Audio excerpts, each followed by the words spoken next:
General Musharraf مر گیا مگر آمریت ابھی زندہ ہے، بالکل اسی طرح جس طرح field marshal Ayub Khan, general Yahya اور جنرل ضیاء الحق جیسے آمروں کی موت کے بعد بھی general Mirza Aslam Beg, general Ashfaq Parvez Kayani, general Raheel Sharif اور جنرل باجوہ کی شکل میں آمریت کا گھناؤنا وجود باقی رہا۔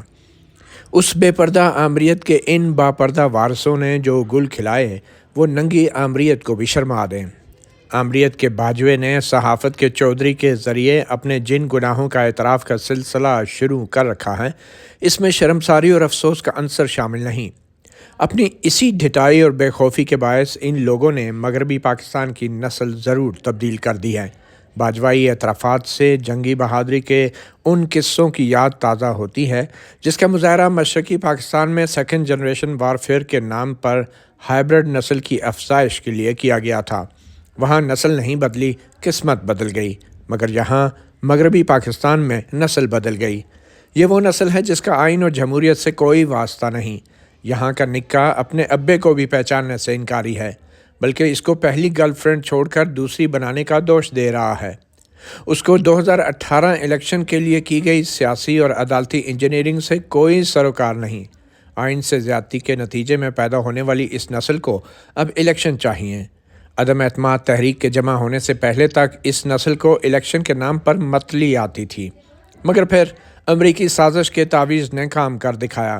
یہ نسل پچھلے 35 سال میں تیار ہوئی ہے، جس کو ٹیسٹ ٹیوب بیبی کی مانند چند سیاستدانوں کی کوکھ سے پیدا کیا گیا۔ 8ویں ہو یا 17ویں آئینی ترمیم، نصرت بھٹو کیس کا فیصلہ ہو یا ظفر علی شاہ کیس کا، جنرل کیانی کی مدت ملازمت توسیع ہو یا جنرل باجوہ کی مشرقی پاکستان سانحے کی کمیشن رپورٹ پر سویلین قیادت کی بزدلی ہو یا کارگل واقعے پر، ایبٹ میں امریکی آپریشن پر عدم کارروائی ہو یا آرمی پبلک اسکول پشاور سانحے پر، آج کی اس ٹیسٹ ٹیوب نسل کا ماخذ آمریت کا وہ نطفہ ہے جس کے لیے ہر بار سیاسی قیادت کی کوکھ استعمال ہوئی اور یہ ابھی بانچ نہیں ہوئی۔ جنرل مشرف مر گیا مگر جنرل اسلم بیگ اپنے تمغہ جمہوریت سمیت زندہ ہے، باوجود اس کے کہ سپریم کورٹ نے اسے 1990 کا الیکشن چرانے کا مجرم قرار دیا، مگر جس کا مینڈیٹ چوری ہوا اس نے جمہوریت بہترین انتقام ہے کہ نعرہ لگا کر احتساب کی بجائے اصولوں پر سمجھوتا کیا، اور پھر وہی ہوا جو اصولوں پر سمجھوتا کرنے والوں کے ساتھ ہوتا ہے۔ جنرل مشرف بھی 12 اکتوبر کی فوجی بغاوت پر نہیں، ججوں کی برطرفی پر آئین کا مجرم ٹھہرا۔ اسی طرح جنرل کیانی کی ایبٹ میں امریکی حملے کو روکنے میں ناکامی اور پھر میمو کمیشن کے ڈرامے کے ذریعے حکومت کی بلیک میلنگ، جنرل راحیل شریف کی آرمی پبلک اسکول سانحے میں غفلت اور نواز حکومت کے خلاف دھرنا سازش میں کردار، اور پھر جنرل باجوہ کی سیاسی انجینئرنگ اور اس کے باعث عمران خان کی گدی نشینی، یہ سب ثابت کرتے ہیں کہ بزدل اور اقتدار کے بھوکے سیاستدانوں نے باری باری اس ملک کے آئین کا سودا کیا ہے، اور اس کام میں ججز حضرات بھی پیچھے نہیں رہے۔ اس ملک میں نہ تو فوجی آمروں کا کوئی کچھ بگاڑ سکا ہے اور نہ ہی سیاستدانوں کا، جن کو اقتدار خون بہا کی صورت مل ہی جاتا ہے۔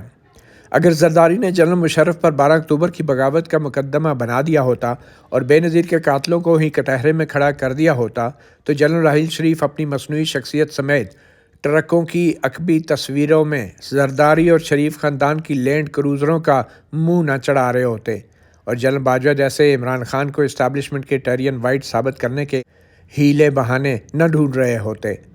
مگر جنرل باجوہ کی طرف سے اعتراف اور توبہ کا باقاعدہ اعلان اور اس پر ندامت کا اظہار شاید کبھی نہ ہوگا، کیونکہ ایسا ہوا تو کم از کم لوگوں کی نظر میں اسٹیبلشمنٹ سیاست سے تاحیات نااہل ہو سکے گی، جو وہ شاید ابھی نہیں چاہتے۔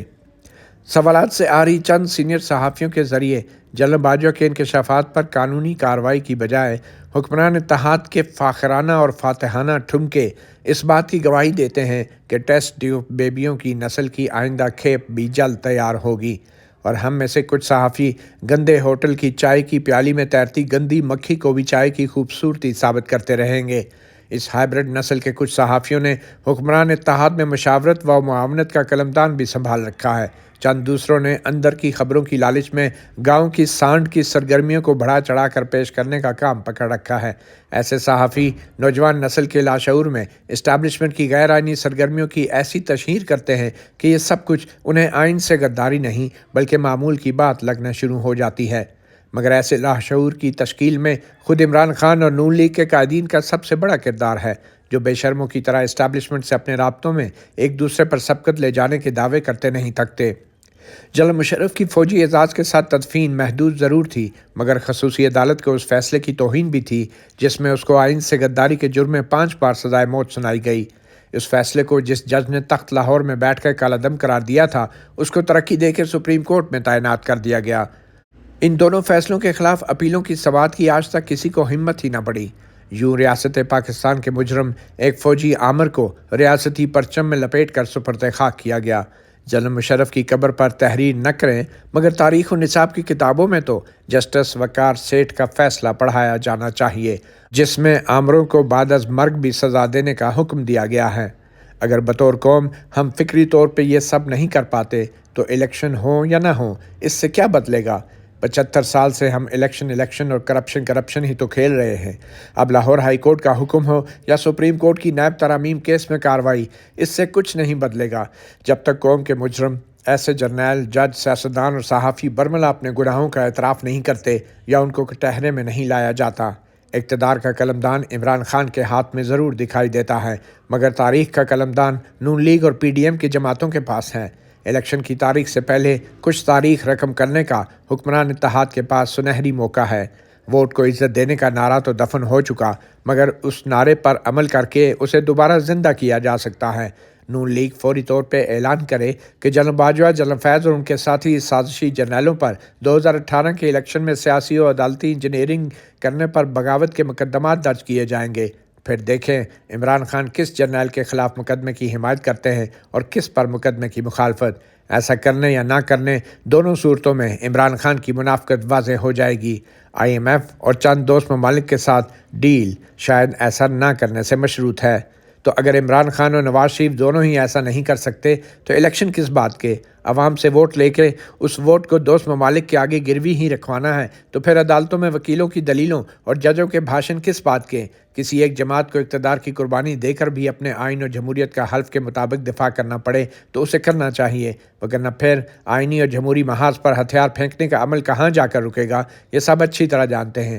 افسوس اس بات کا ہے کہ جغرافیائی سلامتی کے ضامنوں کی ڈکٹیٹرشپ سے نکلتے نکلتے ہم اپنے معاشی وجود کے ضامنوں کی ڈکٹیٹرشپ میں پھنس گئے ہیں۔ اس کی بڑی وجہ عوام کو جواب دہ ہونے والی سیاسی قیادت کا فقدان رہا ہے، جس کی نسل کشی کسی اور نے نہیں، فوجی حکمرانوں نے ہی کی ہے۔